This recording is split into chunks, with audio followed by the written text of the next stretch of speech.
Hey everyone, it's Victoria with Nutrition by Victoria, and sorry I've been MIA lately, but I have a little surprise to share, and that is I am currently 18 to 19 weeks pregnant with baby number 3.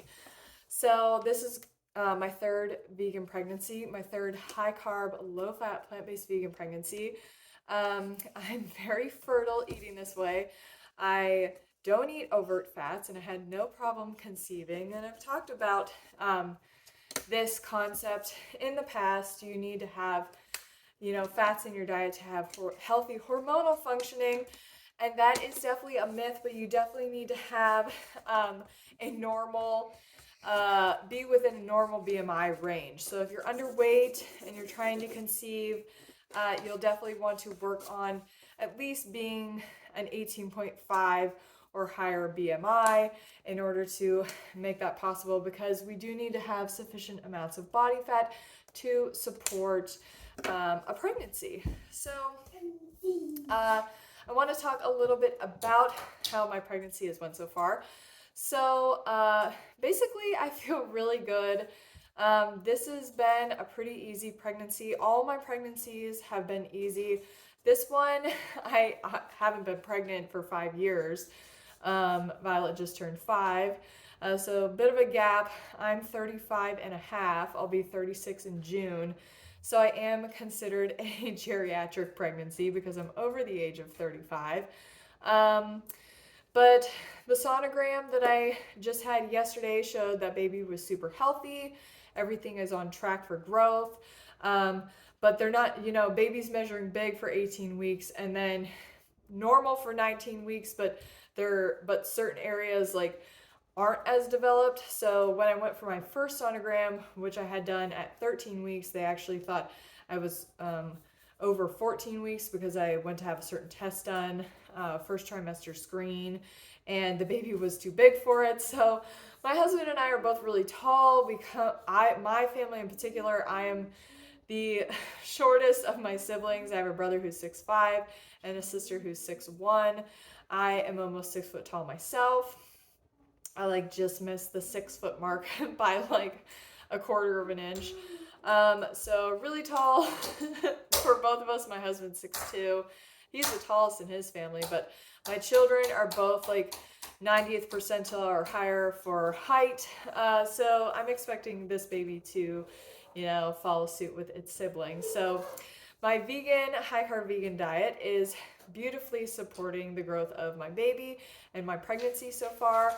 I am about almost halfway through the pregnancy and I've gained about 10 pounds so far, which is right on track with where I'm supposed to be in terms of weight gain.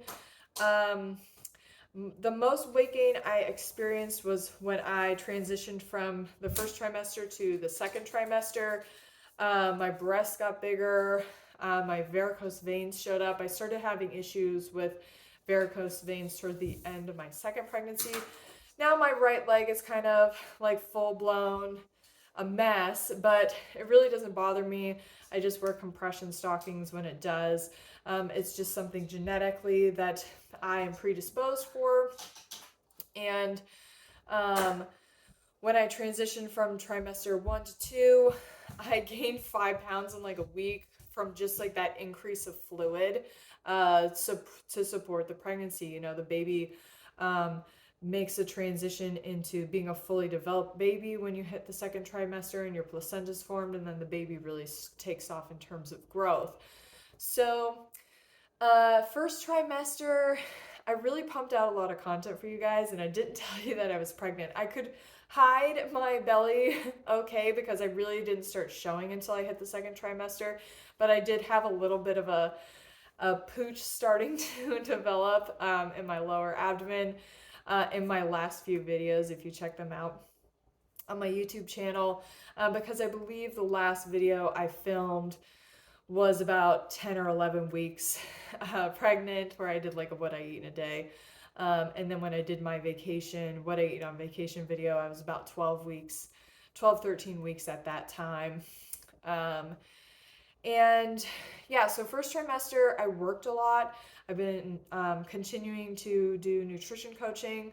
Um, so if you're interested in that, please sign up because my coaching group is just amazing. Everybody's participating, really great questions all the time, helping people to troubleshoot to get their goals. My coaching program is doing really well. That's, all the in-depth information that you want in regards to eating a high carb, low fat diet, how it works, how to make it work for you. And then I'm also doing one-on-one coaching calls as well. So I just haven't been as active with social media because after I got back from vacation, we had went to Florida, took the kids to Disney World for a day. I was really tired. I think because I hadn't taken a break at all from fitness, from life, from working, and just being really active with my kids. I kind of hit a wall after traveling where I just got really tired out. Plus, life has been really busy too. Violet turned 5. We've had holidays, birthday parties. I've needed to do a lot of adulting type stuff. So, and at the same time, I've needed to slow down. And I really didn't realize how much or how active I was in my life until my body kind of forced me to slow down. So, first trimester, I didn't adjust anything. I kept working out. I run 3 days a week. I cycle almost every day. I do yoga and rebounding, and I'm still doing all of those activities. I've just had to make modifications. So, and same with my diet. When I conceived, I was eating a really high fruit based diet and not having as much starch and lots of vegetables. And then I ate that way up until about week 10, where I just felt like I really needed to eat more and I needed more different foods in my diet in order to meet my calorie needs. I think I was eating about 4,000 calories a day. Um, and so I added the starches back in and just, standard high carb, low fat, vegan, fruits, starches, vegetables, sugar to taste. I was eating actually a lot more sugar too. So my body really went through like a transition where it was used to being not pregnant and now, needed to put on a little bit more stores in order to support the pregnancy. So after that transition where I went from first trimester to second trimester, and my body's forced me to slow down and my diet changed in order to support the pregnancy, I feel like I've plateaued again. So my energy level now is much better. I finally came out of, the imbalance that I needed to correct through my diet and just changing the way that I did fitness and did my life in general and just working in more rest time.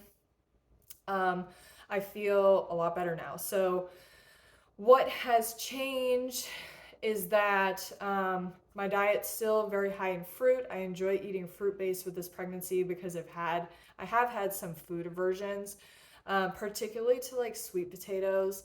I went through an aversion of oranges. I still can't do a whole lot of citrus. I've really craved a lot of savory foods, like salty, not like starchy savory. I can't do sweet starches at all. I've liked a lot of like higher protein vegetables like peas, mushrooms, broccoli, salads. Um, I did go through an aversion to pineapple. So like weird like tropical fruit things, but then I had a really intense craving for dried mango, which I don't eat mango because I get a delayed hypersensitivity reaction to mango, and I've had it pretty bad in the past, but I did give in and eat a little bit of dried mango, and I did end up with a little bit of a rash on my face. It cleared up though. But I was like, okay, I can't eat that again. So my cravings have all been for like high carb, low fat foods.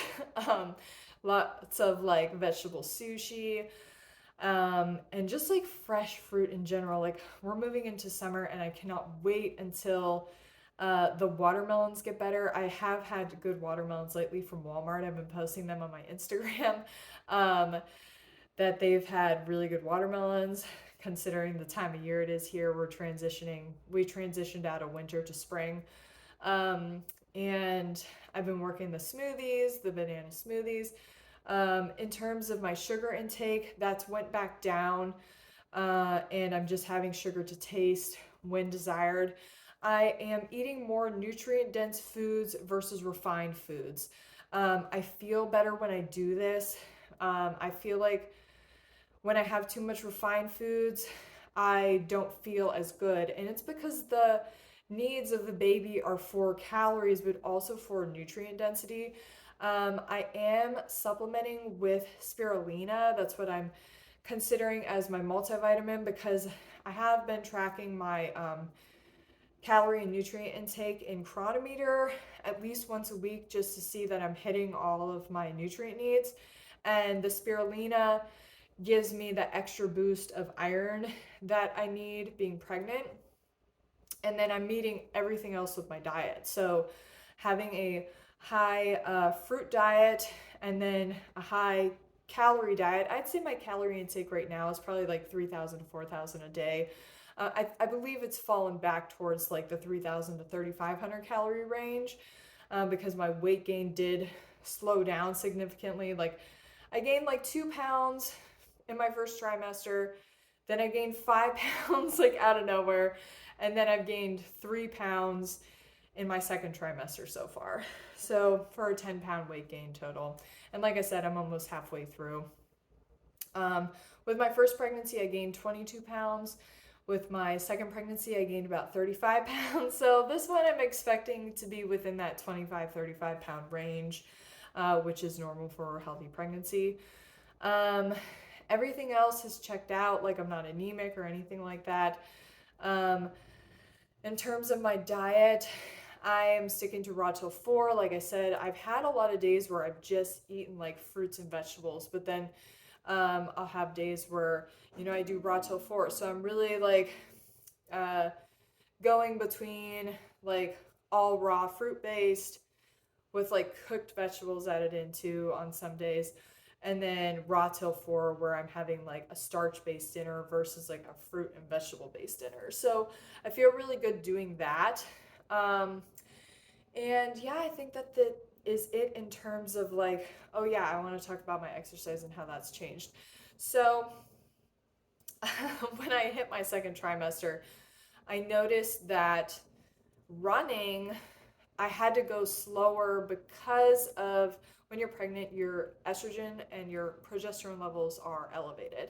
And when I was breastfeeding, my estrogen level was normal, but my progesterone level was still elevated. So with that comes joint or ligament laxity in my case, where my ligaments are just looser and I'm already hypermobile to begin with. So adding that extra laxity to my ligaments makes it so that I'm not as stable doing a lot of things. So I noticed like my low back and my sacrum area has not been as stable starting like since I hit my second trimester. Running wise, I have a little bit of pain in my right hip if I don't stretch properly. And I just have to go a lot slower. So right now my running times is funny. Like some days I can run like a 10-minute mile pace. And then most days I'm running like an 11-minute mile pace now. But I'm really just enjoying that my body is still able to jog. And I'm just enjoying jogging to begin with, or just in general. Um, because I've shifted from being like an athlete who can handle, moderate to high intensity exercise a few times a week to where like now I can only handle low to moderate intensity exercise when I exercise. And I'd say I'm exercising about an hour a day, combination of jogging or cycling, sometimes both, depending on the weather, depending on how much energy I have. I'm rebounding every day from like 10 to 30 minutes and I do yoga every day.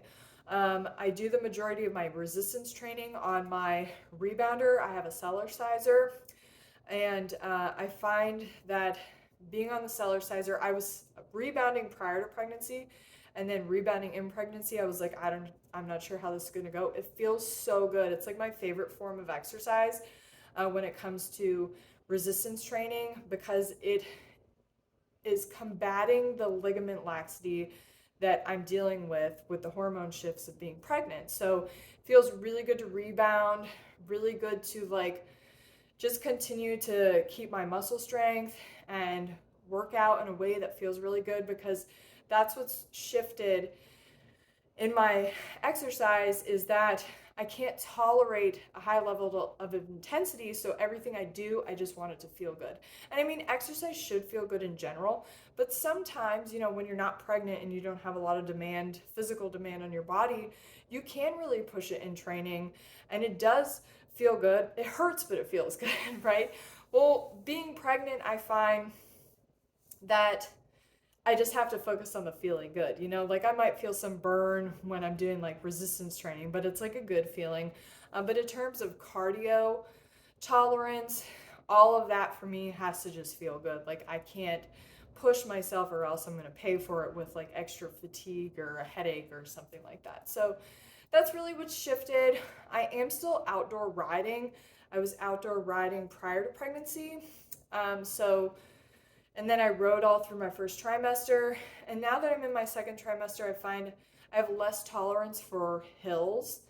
I can't ride every single day, especially doing elevation, unless I'm doing like an easy ride, like with my kids around the neighborhood or something. And I do easy riding on my stationary bike, like in between outdoor riding sessions. But again, with cycling outdoor on my road bike, I'm finding that it has to feel good. The duration I'm out there for has decreased, so a 30 to 45-minute ride feels best. And like I said, I've decreased my elevation because I just don't have as much of a tolerance. My low back isn't as stable too, so sometimes when you're doing a lot of hills, your back takes a lot of that if you don't have core strength. And so because my core is popped out, I don't have as much stability. But yeah, otherwise, like I feel really good. Um, Exercise feels really good, and everything, is just going really well. So I want to make a pregnancy Q&A video. So leave any of those questions down below. I'm also going to ask that on Instagram for you guys to post your questions, and also leave any comments down below if you have any for me. But yeah, thank you so much for watching, and I will continue to make update videos about my pregnancy, and also let me know if there's any topics about nutrition you'd like me to discuss as well. All right, thanks again for watching, and I'll see you guys next time. Bye.